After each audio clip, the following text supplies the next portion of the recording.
신규 확진자는 389명 증가했습니다. 300명대 신규 환자는 지난해 11월 이후 50여일 만입니다. 하지만 지난 주말 검사 건수가 평일의 절반 정도로 줄어든 영향이 큽니다. 더구나 새로운 변이 바이러스도 확인돼 긴장을 풀 수 없는 상황입니다.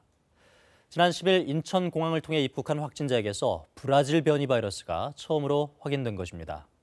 다만 이 환자는 바로 격리돼 지역사회 감염 위험은 낮다고 방역당국은 밝혔습니다.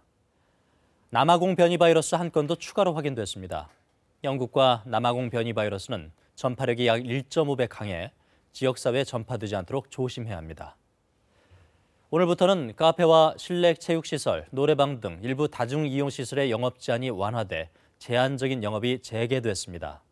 학원도 포함됐는데 일부에선 여전히 어려움을 호소하고 있습니다. 박희봉 기자가 취재했습니다. X에 1을 넣으면 학생들끼리 거리를 두고 칸막이에 둘러싸여 수업을 듣습니다. 집합금지 해제 첫날, 8제곱미터당 1명 기준을 지키다 보니 많은 강의실이 비어 있습니다. 여전히 절반 가까운 학생들은 비대면 수업을 듣고 수강생이 1명인 강의도 있습니다.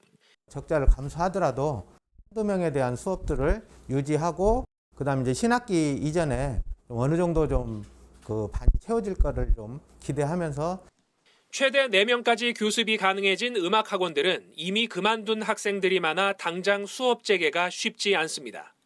작년 말에 금지를 당하게 되면서 원생도 한 40% 정도, 금전적으로도 거의 수천만 원에 이르는 그런 피해를 보고 있는데 대면 수업은 다음 달 중순이나 돼야 본격적으로 가능할 것으로 보입니다. 한 달을 기준으로 운영되는 학원 특성과 설 연휴까지 감안해야 하기 때문입니다.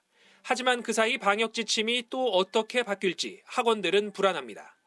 실제로 수도권 학원에 대한 방역 지침은 지난해 12월 집합금지에서 올해 초 9인 이하 교습 허용, 집합금지 해제 등 2, 3주 간격으로 조정됐습니다.